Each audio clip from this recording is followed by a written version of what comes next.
मैं कब से 2 मिनट करके खड़ा कर रखा है। इन्फॉर्मेशन तो पक्की से तेरी।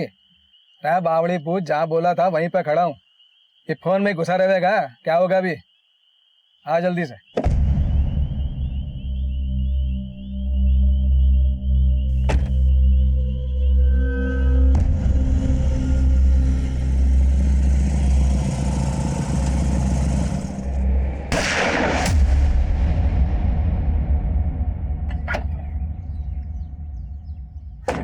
नमस्कार, आदाब। मैं inspector Adil Khan, crime petrol Dastak में आपका स्वागत करता हूं।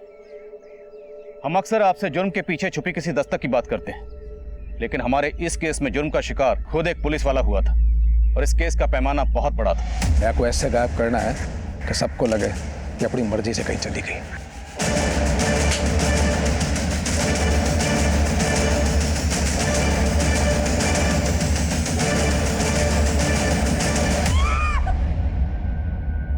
मन्ने एक ऐसा पॉल्यूशन मास्क चाहिए जो मन्ने विषैली से विषैली गैस के बुरे असर से बचा सके।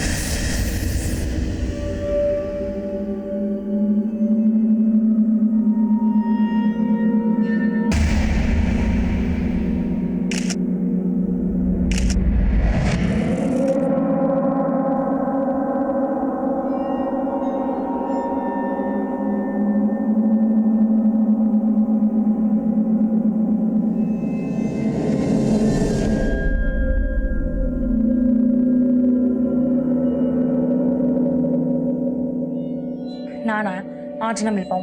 पापा आने वाले ना, कल ही देखते। बाबू फोन। किससे बात करने लग रही थी? पापा वो नेहा जीजी से।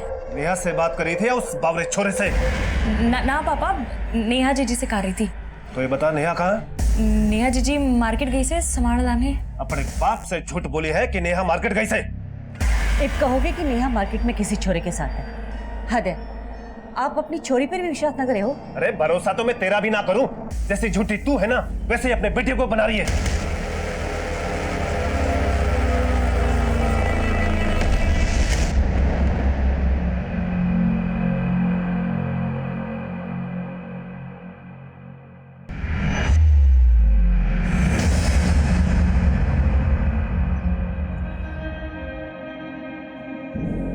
पीछे पीछे क्यों आ रहा है?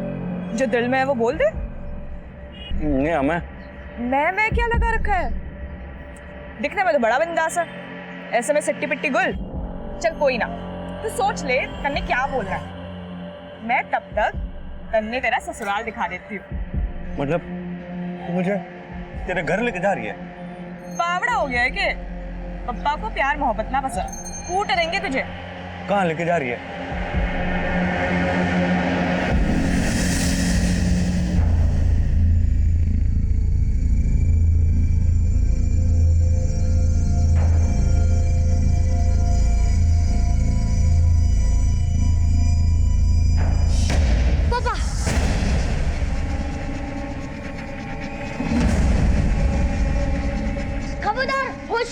दीदी पापा आ रहे हैं।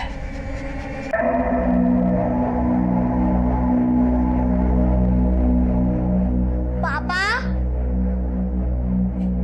मम्मी, दीदी, कहाँ गई ये सब? पापा, मम्मी, दीदी, दीदी, पापा, मम्मी, पापा, दीदी।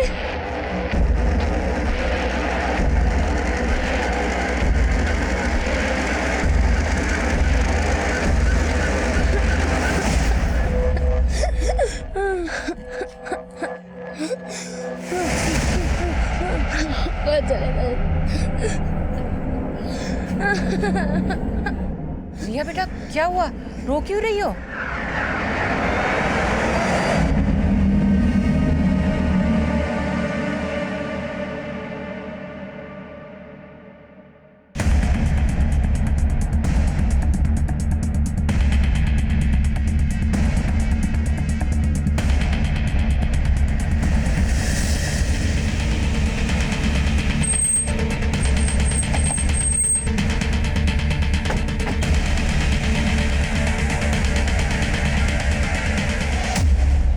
गला रेता गया, फिर इसकी बॉडी को सूटकेस में डालकर डंप किया गया। सब लोगों से इंक्वायरी की, लेकिन सर किसी ने इसे पहचाना नहीं।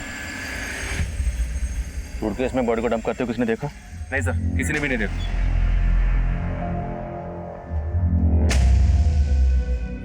बोलो ना आंटी, मम्मी पापा और दीदी कब आएंगे?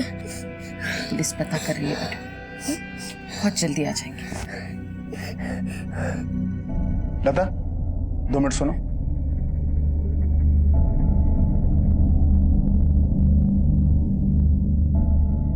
भूल गई कि हमारे कजिन की शादी में जाना है, और ये छोरी ने किसी पड़ोसी के यहाँ दे दी, और तू चलने की तैयारी कर।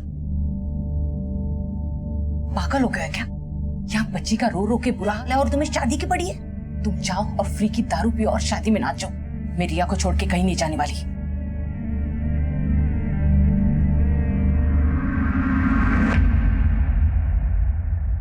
मैं आई कम इन सर? आओ शर्मा। सर, सोनीपत थाने में कल एक भरद्वाज फैमिली की मिसिंग कंप्लेंट फाइल हुई थी। उस फैमिली के ये 4 लोग मिसिंग थे।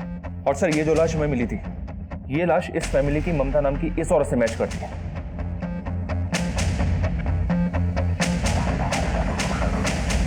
ममता, रमेश, नेहा और सारिका, भारद्वाज परिवार के 4 सदस्य रहस्यमय तरीके से एक साथ गायब हो गए थे। और ये रहस्य तब और भी गहरा हो गया जब हमें इन 4 में से सिर्फ ममता की लाश मिली।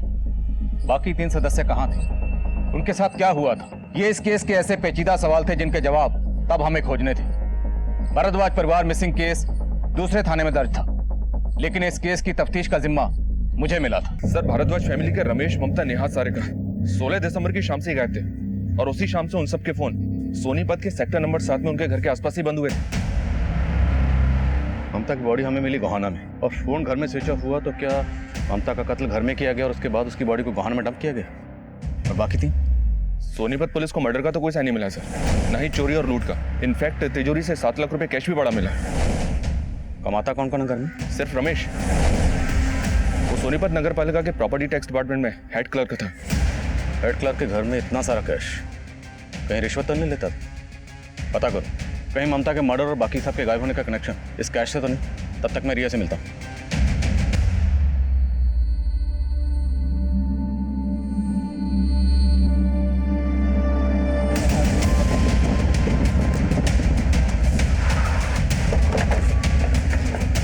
सर ये घर है।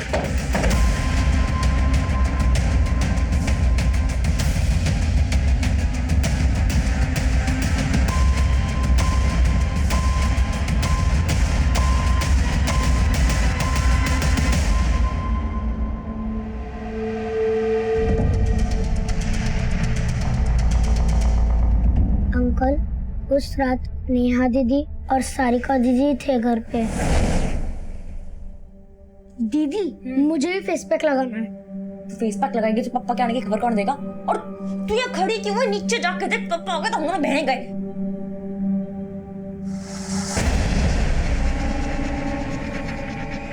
खबरदार, होशियार, दीदी पापा आ रहे हैं।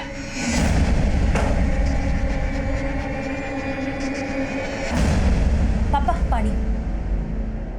पापा चाय बना दूं? क्यों, तुम्हारी मम्मी तो नहीं होगी ना घर पे? हाँ पापा, वो मम्मी मार्केट। बस बस बस, मुझे सब मालूम है तुम्हारी मम्मी कहाँ गई होगी। पापा ऐसा कुछ ना है, और मम्मी ने ऐसा भी क्या कर दिया है कि आप ये सब बातें बोल रहे हो? यहाँ तुम बात, रिया बेटा, मुझे तुम्हारी बहनों से कुछ बात करनी है, तुम जाके बाहर खेलो। जाओ जाओ बेटा। तो रिया बेटा, जब आप बाहर खेलने गई थी उस वक्त आपकी मम्मी घर पर थी? नहीं, उस वक्त मम्मी घर पे नहीं थी, और जब मैं खेल के घर वापस आई तब घर पे कोई नहीं था। पापा, मम्मी, दीदी। मम्मी कहाँ गई थी? कुछ बता के गई थी? हाँ अंकल, याद आया, मम्मी रानी मार्केट गई थी। रानी मार्केट? सर, रिया ने सोनीपत पुलिस को भी यही बताया था कि ममता रानी मार्केट गई हुई थी, लेकिन ममता का फोन इसी एरिया में बंद हुआ था। करना, ये एक सोची समझी साजिश लग रही है। रानीनगर मार्केट में पता करो, जिस रात को ये लोग गायब हुए उस तारीख की वहां की सीसीटीवी फुटेज निकलो। रिया की बातों से लग रहा है कि रमेश और ममता के बीच में सब कुछ सही नहीं है। बुला पड़ोसी सर। छोटी मोटी बातें तो हर घर में होती रहती है, लेकिन हाँ, रमेश भाई का घर में काफी रौब था। घर के सारे लोग उनसे बहुत डरते थे। डरते थे? दरअसल रमेश नियम कायदे का पक्का आदमी था।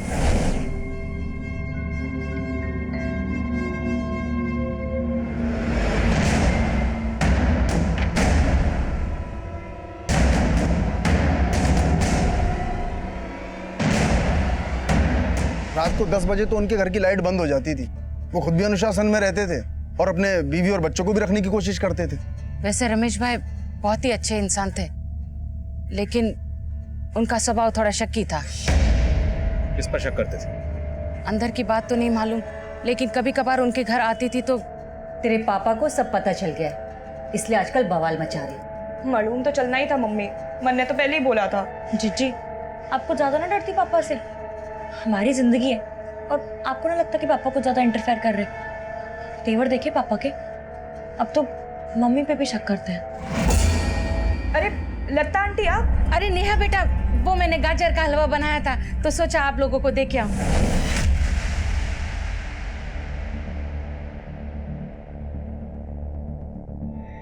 सर रमेश के ऑफिस में पता किया मैंने। फिलहाल तो यही पता चला है कि रमेश काफी ईमानदार था। वो किसी से रिश्वत ले इस बात पे कोई भरोसा नहीं कर रहा है।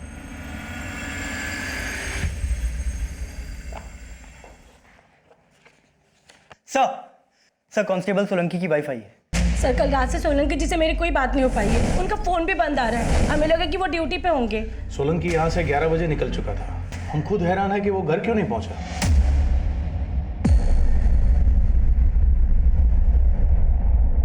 सर क्या? सर क्या हुआ है? उमा जी, भिवानी रोड पर हमें सोलंकी की लाश मिली। मैं कमिंग सर? सर जिस रात भारद्वाज परिवार गायब हुआ था, उसी शाम रानी मार्केट के एक सीसीटीवी फुटेज में ममता एक लड़के के साथ कैप्चर हुई थी। सर उसकी फुटेज। सर इस लड़के का चेहरा साफ नहीं दिखाई दे रहा है, लेकिन इस सीसीटीवी फुटेज के आधे घंटे बाद पूरी भारद्वाज फैमिली का फोन बंद हो गया था। कौन है लड़का, कुछ पता चला? सर मैंने ममता के पड़ोसियों को इस लड़के की फोटो दिखाई, ना तो उन्होंने इसे पहचाना ना रिया ने। सर हमें पता चला था कि रमेश ममता के ऊपर शक करता था कि ऐसा तो नहीं कि ममता का इस लड़के के साथ अफेयर हो, इसीलिए वो इस लड़के से बाहर मिलती जुलती हो। और सर अगर ऐसा है तो रमेश का ममता को मारने का मोटिव स्ट्रॉन्ग बनता है। खन्ना, तुम कहना चाहते हो कि रमेश ने पहले खुद अपनी बीवी का कत्ल किया और फिर अपनी दोनों बेटियों को लेकर गायब हो गए, तो उसकी सबसे छोटी बेटी रिया उसे घर में क्यों छोड़ कर जाएगा? और घर में 7 लाख कैश पड़ा हुआ है। कहानी कुछ और है। ममता के कॉल रिकॉर्ड्स देखो, हो सकता है ममता के कॉल रिकॉर्ड्स में इस लड़के के बारे में कुछ पता चले।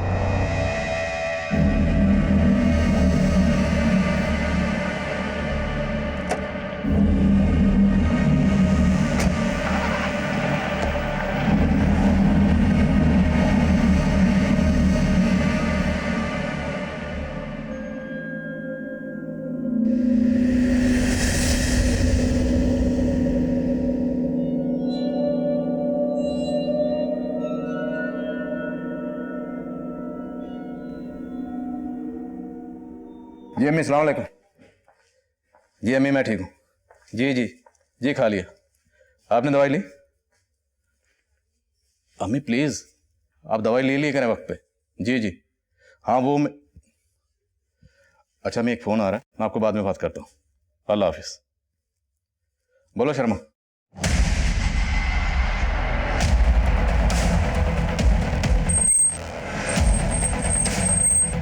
जी सर, इस तरफ।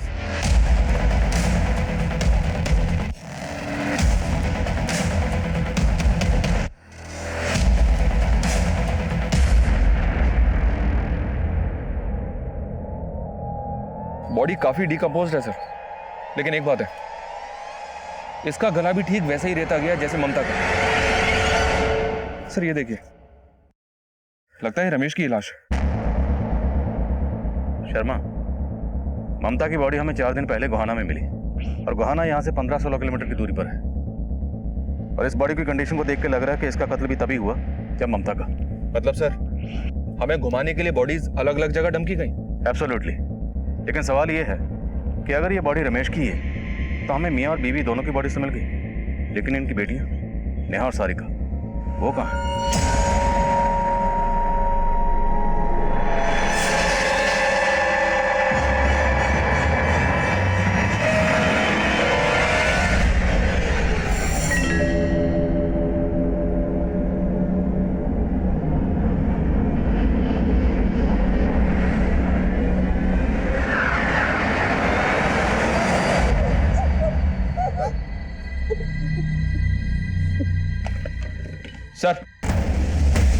सर ममता की पोस्टमार्टम रिपोर्ट के मुताबिक ममता को बेहोश किया गया मर्डर करने से पहले, और उसे बेहोश करने के लिए मार्फिन गैस का इस्तेमाल हुआ। मार्फिन गैस कौन इस्तेमाल करता है? और हमें बॉडीज मिली सूटकेसेस में। सर पहले ममता को घर में बेहोश किया गया, उसके बाद मारा गया, तो जाहिर सी बात है रमेश को भी इसी तरह मारा गया होगा। लेकिन शर्मा, घर में तो मर्डर के कोई साइन नहीं मिले। हालांकि ममता को रानी मार्केट में देखा गया, लेकिन ममता का फोन भी घर के आसपास ही स्विच ऑफ हुआ। तो क्या रिया के अलावा बाकी सब घर वालों को पहले बेहोश किया गया, फिर कहीं ले जाया गया? ममता और रमेश की हमें बॉडीज मिली 2 सूटकेसेस में। तो क्या किसी ने 5 सूटकेसेस खरीदे? 2 सूटकेसेस में रमेश और ममता की बॉडी को डंप किया, और बाकी 2 में नेहा और सारिका को पता करो। क्या किसी दुकान से इस तरह के सूटकेसेस खरीदे गए, वो भी एक साथ? सर हम तब ये मान रहे थे कि नेहा समेत सभी घर वाले किलर के टारगेट पे होंगे, लेकिन सिर्फ रमेश और ममता की लाश मिली थी। और रमेश के पोस्टमार्टम के बाद हमारा ये अंदाजा सही निकला कि रमेश को भी ममता की तरह बेहोश करके मारा गया होगा। लेकिन नेहा और सारिका, उनके साथ क्या हुआ था? और उनके घर में मिला वो 7 लाख कैश उस परिवार के पास कहां से आया था? और ममता रानी मार्केट में किस लड़के के साथ थी? सर ममता के साथ ये जो लड़का देखा गया था, इसके बारे में तो कुछ पता नहीं चल पाया है, लेकिन रमेश के घर के पास एक पान वाला है, उससे कुछ काम की इंफॉर्मेशन मिली है। सर उस पान वाले ने बताया कि उसकी दुकान के पास अक्सर 2 लड़के नेहा और सारिका को ताड़ा करते थे।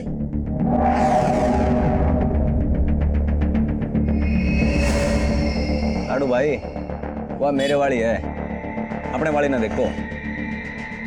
सर पान वाले ने यह भी बताया कि कुछ दिन पहले नेहा का एक लड़के से काफी झगड़ा भी हुआ था। पीछे पीछे क्यों आ रहे हैं? जो दिल में है वो बोल दे। वो नहीं हमें। चल कोई ना, तू सोच ले तन्ने क्या बोलना है। मैं तब तक तन्ने तेरा ससुराल दिखा देती हूँ। मतलब मुझे तेरे घर लेके जा रही है? बावड़ा हो गया है कि पप्पा को प्यार मोहब्बत ना पसंद, कूट देंगे तुझे। चल। तो कहाँ लेके जा रही है? Police station.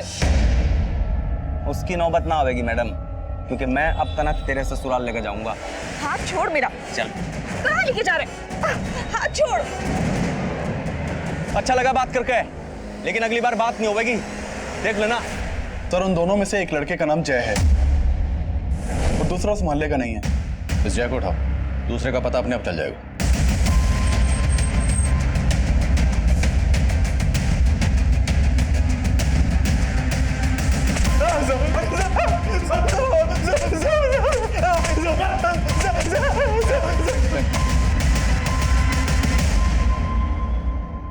बोला।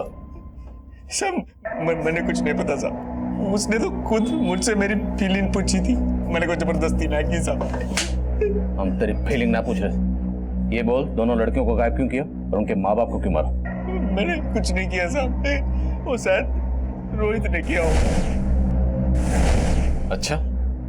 मैं सच कह रहा हूँ साहब, वो तो मेरे से भी बड़ा आशिक है।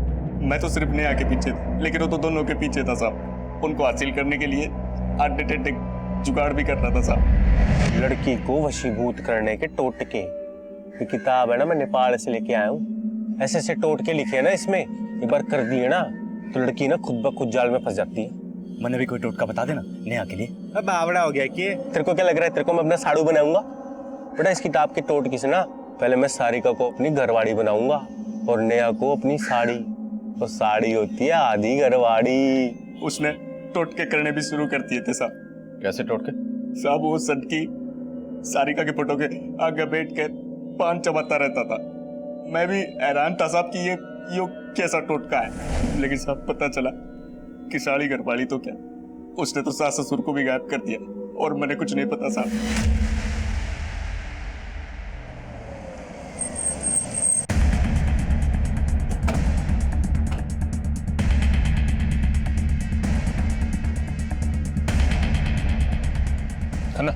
पता करो रोहित कहाँ है। सर। सिंह, ताला तोड़ो। ऊपर देखो। सर।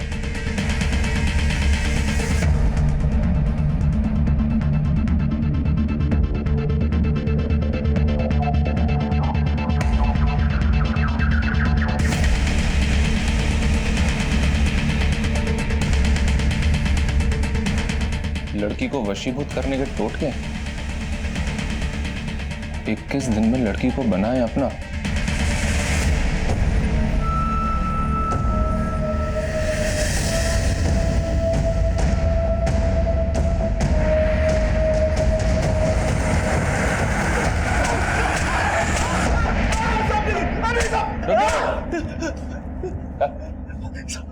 चल अभी सच सच बोल। बोल। सब सच बोल रहा हूँ साहब। न मैंने किसी को अगवा किया साहब, न मैंने किसी को जान से मारा है साहब। आप लोगों को गलतफहमी होगी है।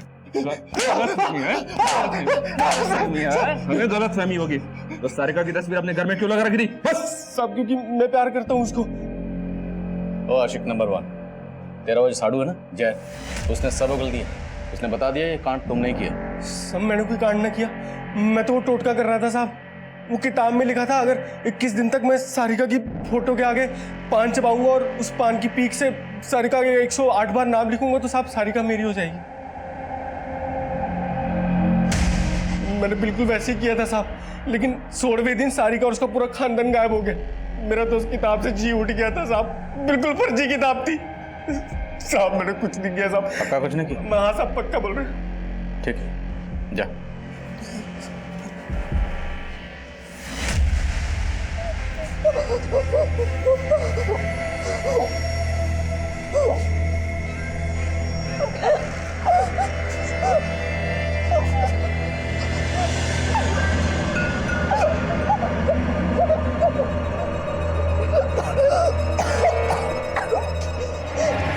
क्यों लाए हो मन्ने यहाँ? सारिका मम्मी पापा कहाँ है? कहाँ है?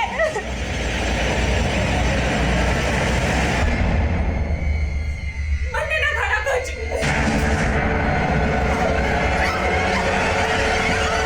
रामायणो, ये रोहित जितना सीधा बन रहा है उतना सीधा है नहीं। हो सकता है इसने और जय ने मिलकर रमेश और ममता का कत्ल किया हो, और फिर इन दोनों ने ही नेहा और सारिका को कहीं छुपाया हो। इस पर नजर रखो, ये हमें उन तक पहुंचने की लीड दे सकता है। सर उस पान वाले ने इन दोनों के अलावा एक तीसरे लड़के के बारे में भी बताया था। कौन तीसरा लड़का? सर उसका कहना था कि वो लड़का अक्सर सारिका को उसके घर के बाहर बाइक से ड्रॉप करता था। सारिका को बाइक पे ड्रॉप करता था, तो हो सकता है दोनों का अफेयर हो। सारिका के कॉल रिकॉर्ड्स में कुछ? सर सारिका के कॉल रिकॉर्ड्स में किसी रहमान नाम के लड़के का नंबर मिला है, और खास बात यह है कि रहमान नेहा और ममता के साथ भी फोन पे बात करता था। मतलब सारिका की माँ और बहन दोनों से बात करता था। और फादर रमेश से? नहीं सर, रमेश के कॉल रिकॉर्ड्स में रहमान का नंबर नहीं मिला है। लेकिन एक बात है सर, इस भारद्वाज फैमिली के गायब होने के अगले ही दिन से रहमान का नंबर बंद है। कहाँ रहता है रहमान?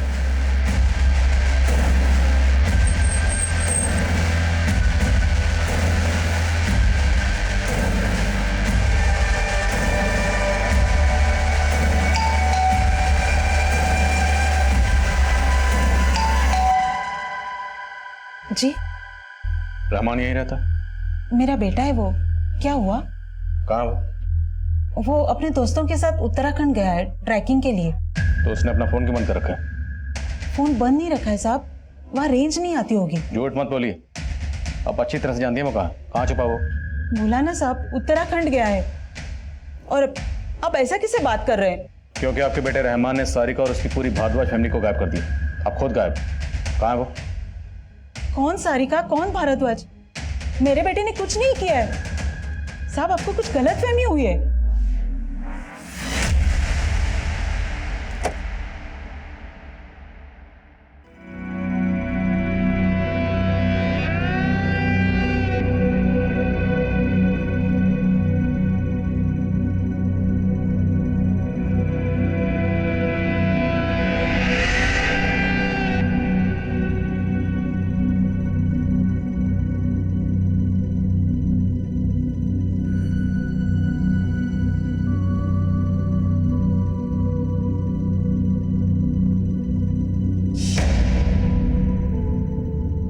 हे भगवान, पूजा खत्म हुई नहीं कि पहले टपक गई।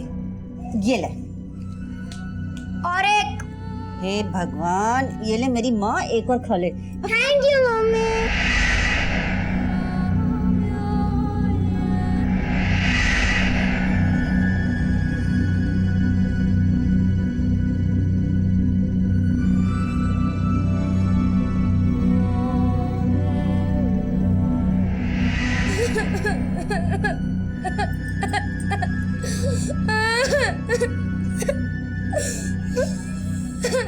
घना बुरा हुआ ना छोरी के साथ।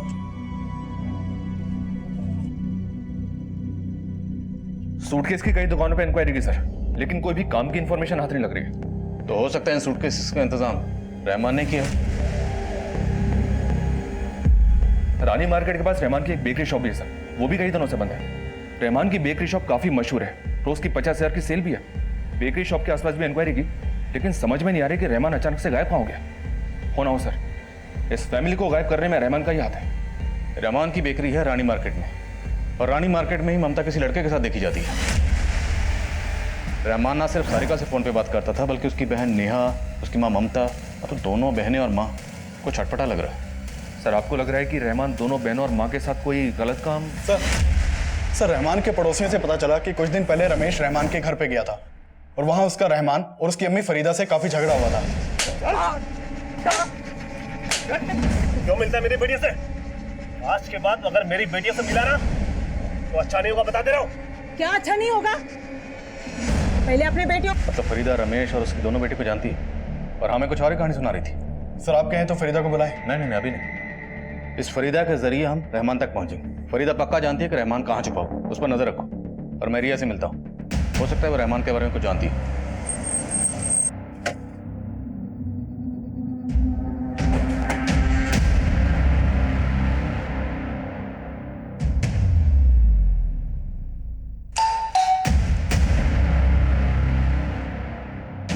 रिया से बात हो सकती है?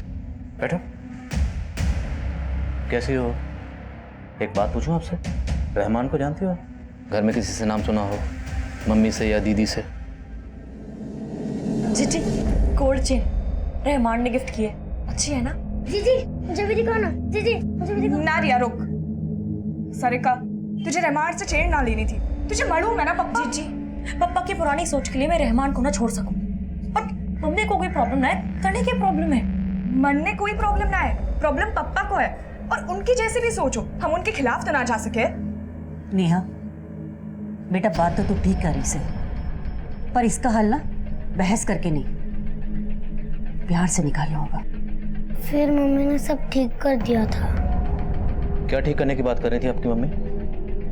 मालूम नहीं।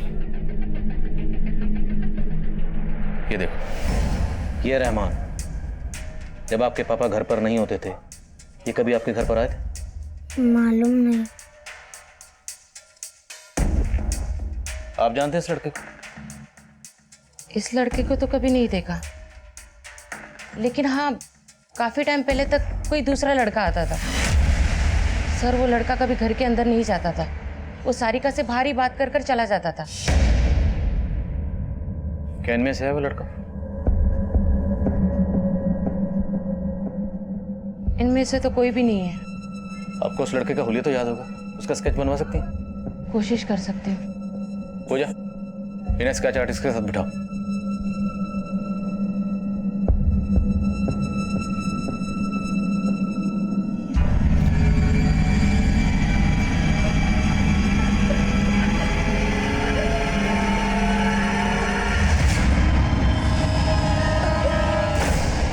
जेले, कल तो तूने अपने आप को खाने से सान लिया था, अरे आज तो कम से कम कुछ पेट में डाल ले।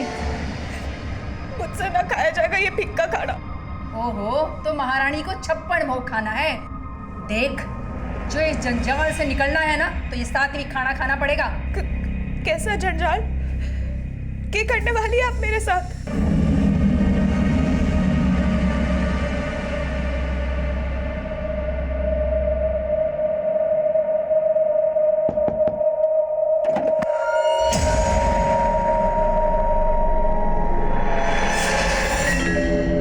वो लोग 1 साल पहले रोहतक से यहाँ शिफ्ट हुए, लेकिन हाँ 3 महीने पहले ही उन्होंने नेहा का रिश्ता तय किया था।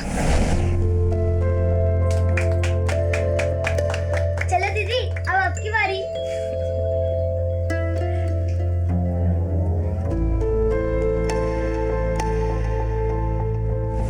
किस लड़के के साथ रिश्ता तय किया? रमेश भाई का जूनियर है, उनके ऑफिस में काम करता है, शायद शेखर वशिष्ठ नाम है उसका। एक्चुअली सर रमेश सर मैंने काफ़ी पसंद करते थे। एक दिन उन्होंने मारे से बोला कि वो हमारे पेरेंट्स से मिलना चाह रहे थे। फिर जब वो हमारे पेरेंट्स से मिले तब मैंने पता चला कि वो नेहा की शादी मेरे से करना चाहते थे। सर इसी सिलसिले में उन्होंने हमें अपने घर पे भी इनवाइट किया था।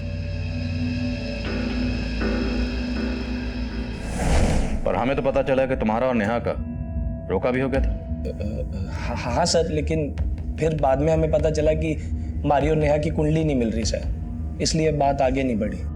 ठीक है, थैंक यू। Ji sir. बिना कुंडली मिला ही बात रोके तक भी पहुंच गई। शर्मा जी, इस लड़के की उसके घर वालों की कुंडली निकाली। तो एक पान लगे। अरे तूने चुगली की मेरी पुलिस से? उसने मरने पैसे देते तेरे को मेरे खिलाफ बोलने के? ओए, मैं किसे रहमान कर रहा है मुकरम पे नहीं पड़ता। तू पहले अपने खड्डे भर, मेरे बाद में खोदिए। चल। सर मैंने शेखर और उसके घर वालों के बारे में काफी कुछ पता किया। सब लोग काफी लालची लोग हैं। और सर इस शेखर के पड़ोसियों ने बताया कि शेखर और नेहा की शादी के लिए शेखर के घर वालों ने 10 लाख रुपए दहेज की डिमांड की थी, लेकिन रमेश दहेज के सख्त खिलाफ था और इसी वजह से ये रिश्ता टूटा था। तो तेरी कुंडली नेहा से नहीं मिली, कोई बात नहीं, पर तेरी कुंडली हमारे सिंह साहब से जरूर मिलेगी, वो भी इनके डंडे से। 36 के 36 गुण मिलेंगे। सिंह सर मिला दे कुंडली। Sir sir sir sir sir मैं मानता हूँ कि मैंने आपको झूठ बोला था, लेकिन मैंने कोई क्राइम नहीं किया सर। ये तू डिसाइड नहीं करेगा। तू ये बता कि नेहा के साथ तेरा रिश्ता क्यों टूटा? सर हमारा रिश्ता दहेज की वजह से तो नेहा से टूटा ही ना था, बल्कि खुद नेहा की वजह से टूटा था। शेखर जी, इस रिश्ते के लिए हाँ करने से पहले मैं आपको कुछ बता देना चाहती हूँ। जी बोलिए ना। मेरा एक पास्ट है। सर नेहा ने मैंने बताया कि जब वो रोहतक में थी तो उसका एक छोरे के साथ अफेयर था। कौन था वो? सर मैंने ये तो ना पता, लेकिन वो सर उसका कलीग था। और सर उन दोनों में कुछ बहुत बड़ा हुआ था जो उनका ब्रेकअप हो गया, लेकिन नेहा ने मैंने इसके बारे में कुछ ना बताया। नेहा जी बोलिए ना, आप दोनों का ब्रेकअप क्यों हुआ था? जाने दीजिए ना, क्या फर्क पड़ता है। दूर होने के तो बड़े सारे वजह थे, पर अब मैं जिंदगी में आगे बढ़ना चाहती हूँ। कि मैं ये जान सकूं आपका उस लड़के के साथ रिश्ता कहाँ तक पहुंचा था? मतलब मेरा मतलब वो फिजिकल।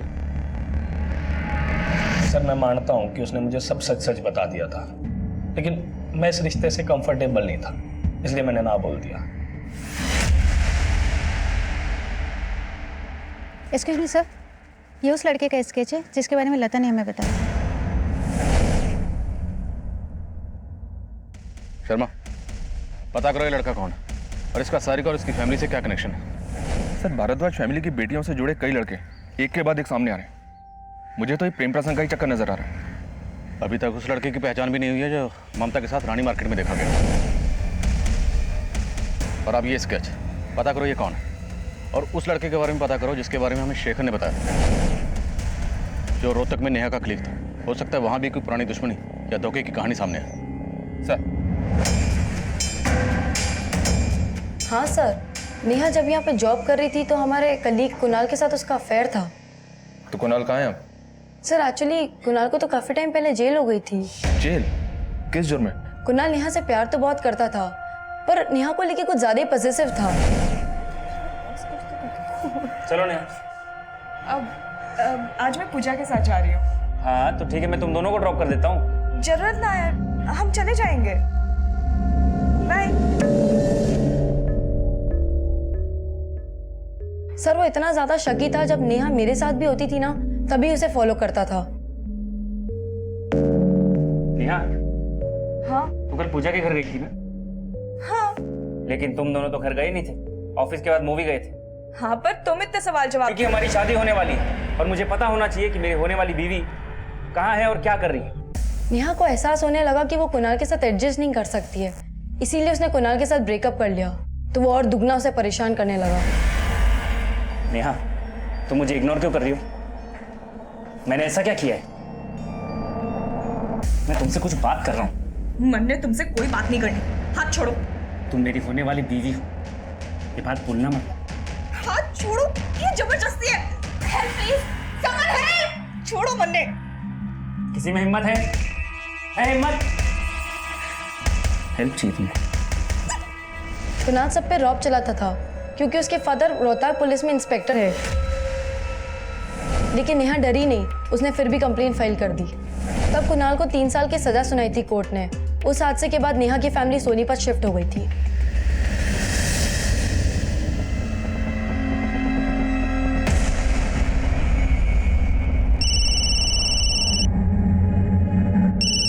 हेलो सज्जन सिंह जी, मैं इंस्पेक्टर आदिल खान बोल रहा हूँ, कोहाना पुलिस स्टेशन से। कोहाना पुलिस स्टेशन? आपसे मिलना है सिंह साहब। कहिए खान साहब, क्यों मिलना चाहते थे आप मुझसे? सिंह साहब, नेहा भारद्वाज को तो आप जानते ही होंगे। 16 दिसंबर से नेहा भारद्वाज और उसकी फैमिली गायब है और उसके माँ बाप की लाशें भी मिली। सीधा मुद्दे पे आइए खान साहब, आप कहना क्या चाहते हैं? अब आप खुद पुलिस वाले हैं, मुद्दा तो समझ ही गए होंगे। दरअसल हम उन लोगों से मिलने हैं जिनका नेहा और उसकी फैमिली को गायब करने या कत्ल करने के पीछे कोई मोटिव रहा।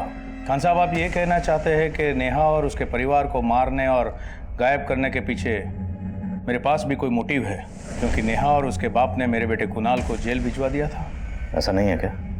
गलत इंसान पर उंगली उठा रहे हैं खान साहब आप। एक बात जरूर साफ करना चाहूँगा, मेरे बेटे कुणाल से गलती हुई थी, लेकिन वो गलती बातचीत से सुलझाई जा सकती थी। कुणाल को ऐसा करने का कोई मौका नहीं दिया गया। पापा मुझे यहाँ से बाहर निकालिए, मैं नेहा से माफी मांगने के लिए तैयार हूँ। आप उसे समझाइए ना प्लीज, मुझे यहाँ से निकालिए। ऐसे कमजोर मत बन बेटा, मैं हूं ना। मैंने यहाँ से एक बार फिर से बात करूंगा। मैंने अपने बेटे को भरोसा तो दिया, लेकिन मेरे हाथ बंधे हुए थे। खैर, जो हुआ सो हुआ। तब कुणाल वापस तो नहीं आ सकता। क्यों? उसकी जमानत नहीं हो रही? लगता है आप पूरा होमवर्क करके नहीं आए खान साहब। 1 महीना पहले मेरे बेटे कुणाल ने जेल में सुसाइड कर लिया था।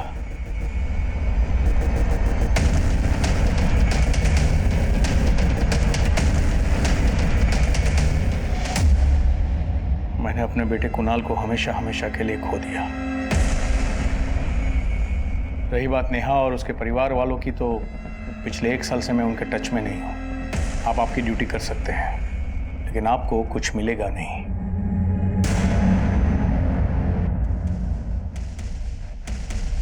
शर्मा हमारा सस्पेक्ट एक पुलिस वाला है, वो भी सज्जन सिंह जैसा सीनियर पुलिस ऑफिसर। सर, हो सकता है ये सज्जन सिंह वाकई में चोट खाया बापू। अपने खबरियों को तरीके से ब्रीफ करो। पुलिस वाला है, उसके खिलाफ इंफॉर्मेशन निकालना आसान नहीं होगा। और रोहतक में जहाँ नेहा और उसका परिवार रहता था, वहां से ही पता करो। हो सकता है कोई एंगल सामने आए। बोलो खन्ना। सर, लता ने जिस लड़के का स्केच बनवाया था उसके बारे में पता चल गया है। उसका नाम अमन है। सर, ये अमन सारिका का क्लाइंट था। सर, 6 महीने पहले तक सारिका एक चिट फंड कंपनी शेरुल एंटरप्राइजेज में जॉब करती थी, लेकिन ये 1 नंबर की फ्रॉड कंपनी निकली। कई तरह की लुभावनी स्कीम्स थी इनकी, जैसे 3 महीने तक 5,000 रुपये जमा करो और 6 महीने में बाइक ले जाओ, लेकिन सब फर्जी सर। इस अमन ने भी इसी तरह की एक स्कीम में पैसा इन्वेस्ट किया था, लेकिन जब ये कंपनी भाग निकली तो अपना पैसा निकलवाने के लिए सारिका को धमकियां भी दे रहा था, और कुछ दिन पहले इसने काफी बड़ा बवाल भी किया था। तू सही जवाब नहीं दे रही यार। 15,000 डूबा है मेरा। तो मेरी भी तो 3 महीने की सैलरी लेके भाग गई ना देख, कंपनी। मैंने तुझे पैसा दिया तो मुझे मेरा पैसा चाहिए। तो मैं कहाँ से वापस देख, 3 महीने लगातार पैसा दिया, देख लेके तो रहूंगा मैं। साढ़े लड़की के पैसे छीनता है, देख लूंगा तुझे, मैं छोड़ूंगा नहीं। रहता कहाँ है अमन? सर, समालखा में। बुलाओ इसे। सर जी, मैं मानूं मैं सारिका से पैसे मांग रहा था, लेकिन सर उसी के कहने पे मैंने उसकी कंपनी में पैसे लगाए थे, और सर बाद में बोली कि कंपनी भाग गई। अब सर आप ही बताओ, सर मन ने कुकर भरोसा होगा कि वो उस फ्रॉड में ना मिली थी। तुझे लगता है सारिका ने तेरे साथ फ्रॉड किया, इसलिए तूने उसकी बहनों को गायब कर दिया और माँ बाप को? 1 मिनट साहब, आपके पास कोई सबूत है मैंने ये सब किया? ओए हीरो, तूने सरे बाजार सारिका का पास छीनने की कोशिश की थी, ये सबूत बहुत है तुझे अंदर रखने के लिए। सिंह, सबूत दे दे इसको। साहब मैंने कुछ नहीं किया साहब। साहब सोनी मेरे 15,000 पे लेके भाग गई थी साहब। सब उसकी कंपनी नहीं सर, वो लड़की भी एक नंबर की फ्रॉड है। सब मोटरसाइकिल देने का वादा किया था सर, एक साइकिल तक नहीं दी। सब मैंने कुछ नहीं किया साहब, बिल्कुल कुछ नहीं किया। प्लीज मुझे छोड़ दो साहब, प्लीज छोड़ दो साहब मुझे। सर अमन का मोटे पैसे को तो नजर नहीं आ रहा है, क्योंकि अगर उसने घर के सब लोगों को गायब किया है तो वो 7 लाख कैश भी गायब करता। शर्मा, हो सकता है अमन को इस बात का इल्म ही ना हो कि घर में 7 लाख कैश पड़ा हो। सारिका फ्रॉड कंपनी में काम करती थी जिसमें अमन का पैसा डूबा, तो जाहिर सी बात है जिस तरह अमन का पैसा डूबा कई और लोगों का पैसा भी डूबा होगा, और उन लोगों के लिए बदला लेने का ये स्ट्रॉन्ग मोटिव। वरना सर रहमान की क्या खबर है? सर हम लोग रहमान की माँ फरीदा पे नजर बनाए हुए हैं। हमने नोटिस किया कि वो अक्सर पड़ोसियों के घर में जाती है और काफी देर बाद वहां से वापस आती है। फरीदा जिन पड़ोसियों के घर पे जाती है उनके फोन नंबर भी सर्विलेंस पे डालो। हो सकता है फरीदा इन पड़ोसियों के नंबर से अपने बेटे रहमान को कॉल करती है। सर धीरे धीरे रे माना, धीरे सब कुछ होए। हाँ, माली सींचे 100 घड़ा, ऋतु आए फल होए। बोल। माली सींचे 100 घड़ा, ऋतु आए फल होए। अब समझ कि ऋतु आने वाली है और तेरा उद्धार होने वाला है। कैसा उद्धार? क्या करने वाली है आप मेरे साथ? अब तो जो भी करेगा वही रखवाला करेगा।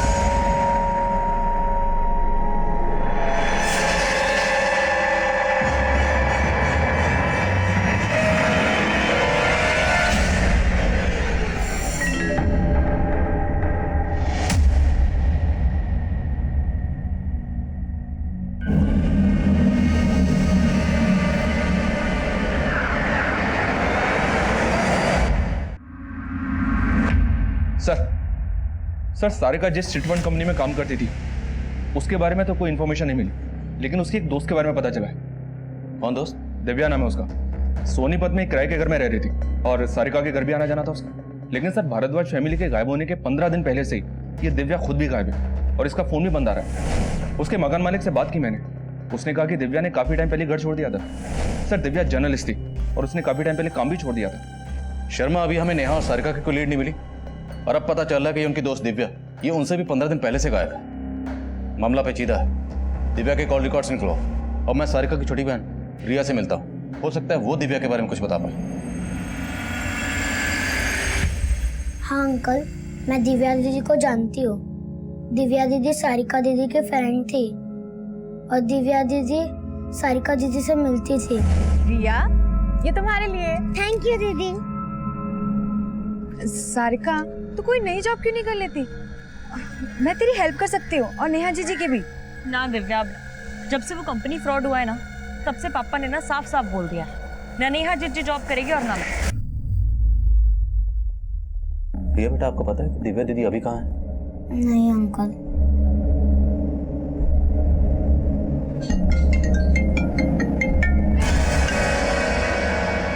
हेलो सर, आपका अंदाजा सही निकला। फरीदा अपने पड़ोसियों के फोन से रहमान के नंबर पे ही कॉल करती थी और थोड़ी देर पहले भी उसने रहमान के नंबर पे फोन किया था। उस वक्त उसका फोन करनाल में एक्टिव था। रहमान का नंबर ट्रैक करते रहो और फरीदा को भनक मत लगने देना कि हमें रहमान का पता चल गया, और फरीदा पे नजर बनाए रखो। सर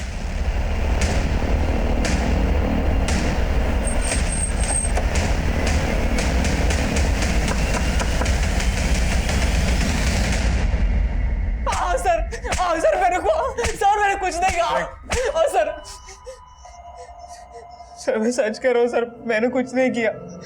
सर मैं तो सारिका से प्यार करता था। तो भागा क्यों था? तो सर मैं डर गया था। तो सारिका, उसकी मम्मी और नेहा दी को मुझसे कोई प्रॉब्लम नहीं थी, लेकिन सारिका के पापा धर्म भरम में बिलीव करते थे। उन्होंने मेरे घर आके बवाल भी किया था सर। मुझे लगा कि जब आपको पता चलेगा तो आप मेरे पे ही शक करोगे, और मेरे लिए सफाई देने के लिए कोई भी नहीं था, क्योंकि सारिका की फैमिली में सबको गायब कर दिया गया था सर। तुझे क्या लगता है हम तेरी बात पे यकीन करेंगे? सर मैं सच कह रहा हूँ सर, मैं तो सारिका से प्यार करता था। हाँ बेटा, मणे बेरा है कि सारिका तने बहुत पसंद करे, लेकिन तू चिंता ना कर। पहले एक बार नेहा की शादी हो जाने दो, फिर मैं तुम्हारी और सारिका की शादी के लिए रमेश जी से बात करूंगी। पर मम्मी, आप तो जानते हो ना पापा ना मानेंगे, और पापा की वजह से नेहा जीजी का भी तो रिश्ता ना हो पा रहा ना। आंटी, आप तो कह रहे थे कि नेहा दीदी का शेखर का तुर्का हो चुका है।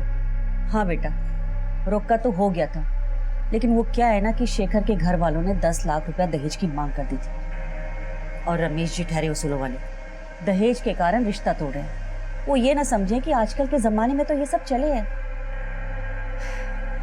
लेकिन तुम चिंता मत करो, मैं अलग से पैसों का इंतजाम कर रही हूँ। मैं रमेश जी को बताए बिना शेखर के घर वालों को पैसे दे दूंगी। लेकिन आंटी, आप इतने पैसों का इंतजाम कैसे करेंगी? आप कहे तो मैं आपकी कुछ मदद कर दूं? सर उसके बाद मैंने ममता आंटी को 7 लाख रुपए दिए थे और ये बात रमेश अंकल को पता चल गई थी, इसीलिए वो सारिका की मम्मी से और सारिका से नाराज थे। तो मैं तो यही चाहता था कि मेरी और सारिका की शादी के पहले नेहा दी की शादी हो जाए, लेकिन शेखर ने अचानक से रिश्ता तोड़ दिया सर। मुझे क्या पता था कि उनके साथ ये सब हो जाएगा सर। तो सारिका का अच्छा दोस्त है ना? हाँ सर। तो दिव्या के बारे में भी जानता होगा? दिव्या? सारिका के दोस्त। याद आया या याद दिलाऊं? हाँ सर, सारिका ने बताया था एक बार कि उसकी कोई दोस्त है दिव्या करके। दिव्या के गायब होने में तेरा क्या लेना देना?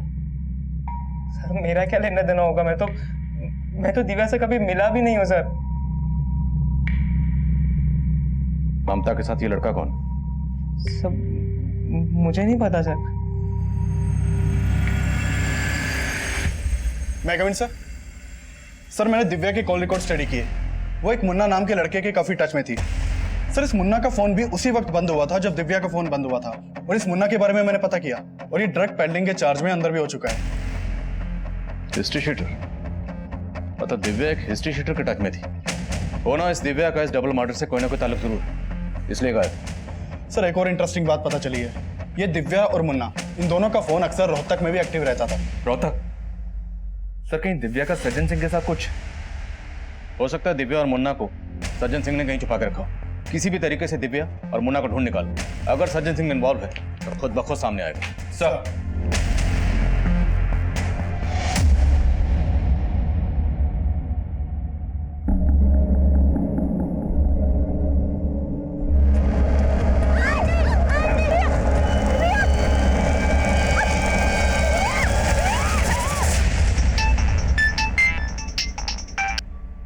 हेलो,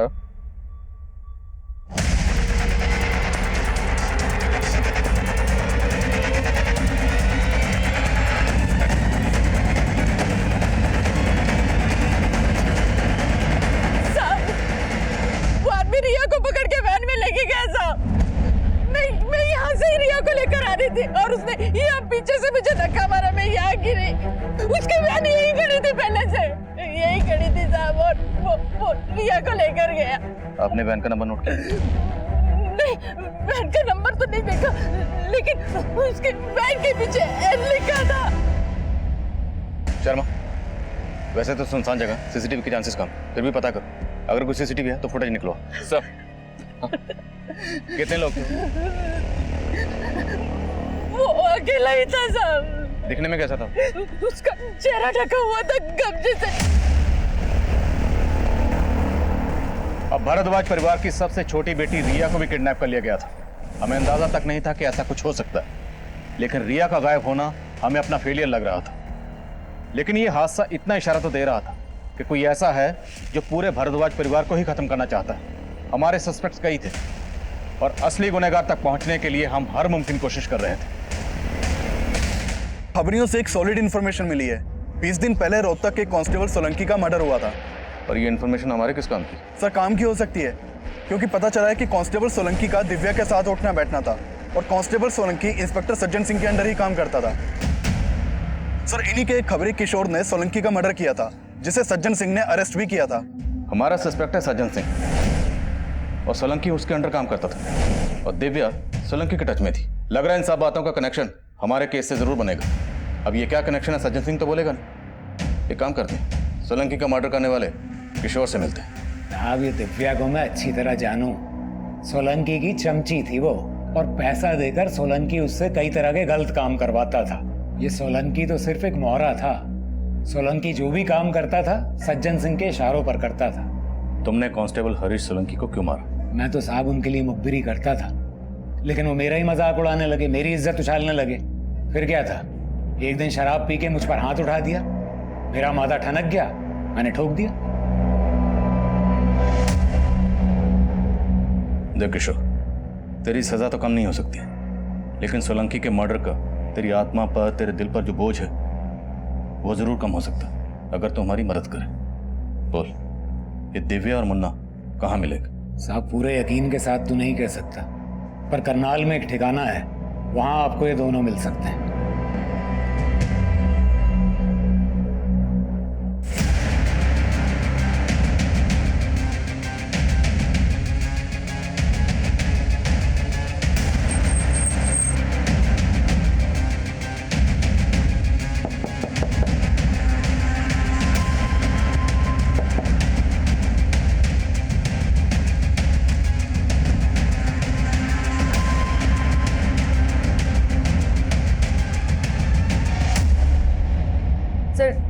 सारिका के पेरेंट्स के मर्डर में और उसकी बहन नेहा का गायब होने में हमारा कोई हाथ नहीं है सर। तुम्हारा हाथ है या नहीं है किशोर सब बक चुका है। सर वो जो भी बोल रहा है सर झूठ बोल रहा है सर, हमने कुछ किया ही नहीं। ऐसा है, ये तो हम जानते हैं कि ये कांड तुमने और मुन्ना ने मिलकर किया, और वो भी सज्जन सिंह के कहने पर। अब हम सोच रहे हैं कि लड़की है, ऐसे ही बोल दे तो अच्छा है, या सेवा करें? बोलो। सर हमने कोई कांड नहीं किया है सर। अब पूजा सर बता दे सर, मैं मानती हूँ कि मुन्ना मेरे कहने पे सब कर रहा था, लेकिन सर सिर्फ नेहा को मारने की सुपारी दी थी सोलंकी ने। देख, जर्नलिस्ट बन के तू वैसे भी कहीं गलत तरीके से पैसा कमाती है। यो काम कर दे, 20 लाख मिलेंगे, 10 काम से पहले और 10 काम के बाद। और तू इस लड़की को मरवाना क्यों चाहते हो? तो तू आम खा, बूठड़ी से क्या मतलब? और देख, तेरे को इस काम के लिए इसलिए चुन रहा हूँ क्योंकि इस नेहा को ऐसे गायब करना है कि सबको लगे कि अपनी मर्जी से कहीं चली गई। सर नेहा को गायब करने के लिए मैं सारिका से दोस्ती बढ़ाने लगी थी सर। दोनों अपने फादर से बहुत फ्रस्ट्रेटेड रहती थी, दोनों बहुत कुछ करना चाहती थी, और सर मैंने उनके इसी सपने का फ़ायदा उठाकर उन्हें ट्रैप किया था सर। सारिका, तू कोई नई जॉब क्यों नहीं कर लेती? मैं तेरी हेल्प कर सकती हूँ, और नेहा जीजी की भी। मेरा प्लान था कि नेहा को जॉब के बहाने शहर के बाहर ले जाकर उसे गायब कर दूँ, पर सर मैं कुछ करती उसके पहले ही सोलंकी का सर मर्डर हो गया। सर सोलंकी मर चुका था, मैं उसका काम करके फंसना नहीं चाहती थी। सर वो ऑलरेडी मुझे 10 लाख एडवांस दे चुका था, इसलिए मैं शांत हो गई। पर पता चला कि सर नेहा की तो पूरी फैमिली गायब हो गई है। सर इसमें हमारा कोई हाथ नहीं है सर, हमने कुछ नहीं किया। और हो सकता है सर ये सब सज्जन सिंह ने करवाया हो, क्योंकि मुझे इस बात का हिंट है कि सोलंकी ने सज्जन सिंह के कहने पर ही मुझे सुपारी दी थी।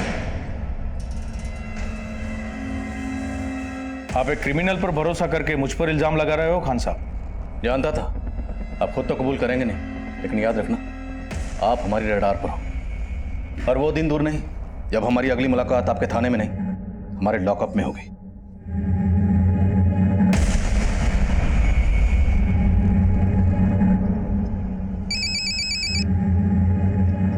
बोलो खन्ना। सर जिस वैन से रिया को किडनैप किया गया था उसके बारे में एक इन्फॉर्मेशन मिली है। भारद्वाज फैमिली के गायब होने से 1 हफ्ता पहले एक केमिस्ट शॉप के बाहर के सीसीटीवी में वो वैन कैप्चर हुई थी। सर उस वैन में से एक आदमी उतरा था और उसने केमिस्ट शॉप से पोल्यूशन मास्क खरीदा था। सर एक केमिस्ट शॉप के सीसीटीवी में उस वैन का नंबर भी कैप्चर हुआ है।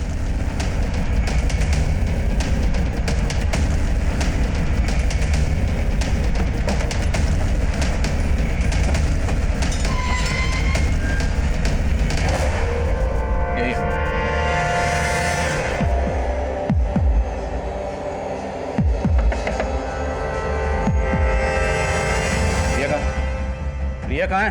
पकड़ो इसको।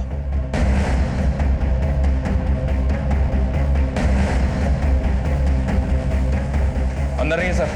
सर बाहर भी कोई नहीं मिला। ओए, रिया कहाँ? बोल रिया कहाँ? बोल नहीं सकता, लेके बताएगा। चल।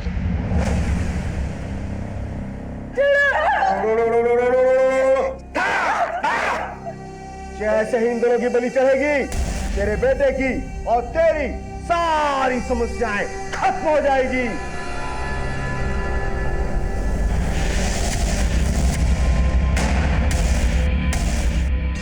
मैं बोल नहीं सकता, मेरा मौन व्रत है। मैं बोला तो मर जाऊंगा। बेटा तू नहीं बोलेगा ना, तब भी मरेगा।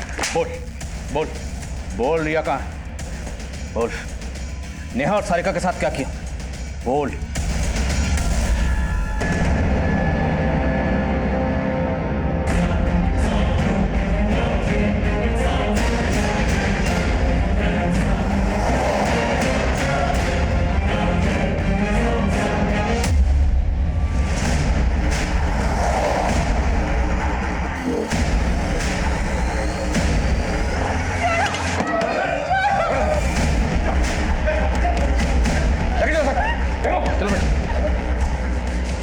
रमेश मेरा चाचा था, नेहा मेरी बहन थी।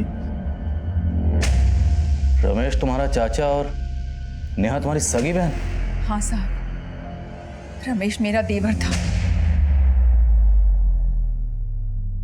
15 साल पहले मेरे पति ने खाट पकड़ ली थी और उनकी इस बीमारी की वजह से उनकी नौकरी वोकरी सब चली गई। तब हमारे बाबा जी ने हमको एक उपाय बताया। तेरे पति की जानलेवा बीमारी और तुम्हारी गरीबी से अगर छुटकारा पाना है तो सिर्फ एक ही उपाय है। कौन सा उपाय बाबा जी? तुझे तेरी बेटी की बलि देनी होगी। तेरे बेटी की बलि देने से सारे कष्ट, संकट, क्लेश, समस्याएं सब दूर हो जाएंगे। हमारे पास और कोई चारा नहीं था साहब। हम नेहा की बलि देने ही वाले थे कि नेहा के पापा ने फोन करके अपने भाई रमेश को बुला लिया और रमेश नेहा को लेके वहां से भाग गया। और उसके कुछ टाइम बाद ही नेहा के पापा चल बसे और हम सब सड़क पर आ गए। हमें उनसे बदला लेना था। सब चाचा अपने परिवार को लेकर रोहतक से सोनीपत चले गए थे। उनसे बदला लेने के लिए मैंने उनके सोनीपत वाला एड्रेस पता किया। मैंने वहाँ की रैकी की। मेरा एक दोस्त केमिकल फैक्ट्री में काम करता था, उसी के ज़रिए मैंने वो जहरीले गैस का बंदोबस्त किया था। उस दिन मैंने चाची के ज़रिए उनके घर में घुसने की प्लानिंग की थी। नमस्ते चाची। अरे मुझे नहीं पहचाना? मैं संजय। संजय? प्रकाश भरद्वाज जी का बेटा, आपका भतीजा चाची। फिर मैं नेहा और बाकी सबसे मिलने के लिए कहने लगा। चाची मुझे अपने घर लेके गई। सुनिए, देखिए कौन आया है।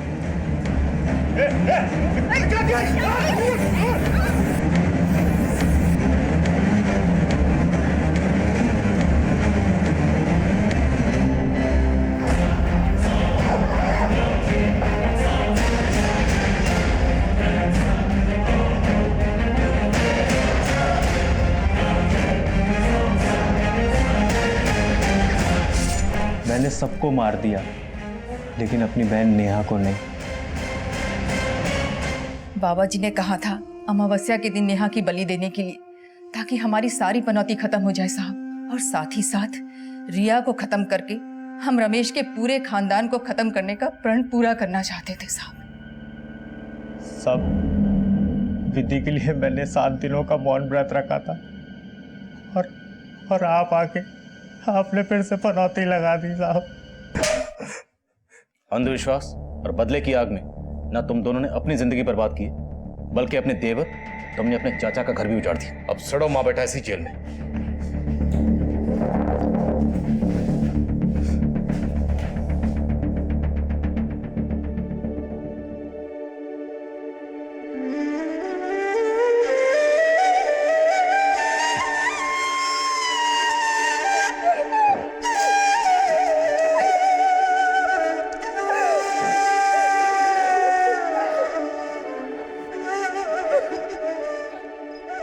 नेहा और रिया को हमने सही सलामत बचा लिया, लेकिन संजय और उसकी मां के अंधविश्वास के चलते 15 साल पहले भी नेहा की जान को खतरे में डाला गया था और रमेश ने उसको नई जिंदगी दी। पर ममता की एक भूल से पूरा परिवार बिखर गया।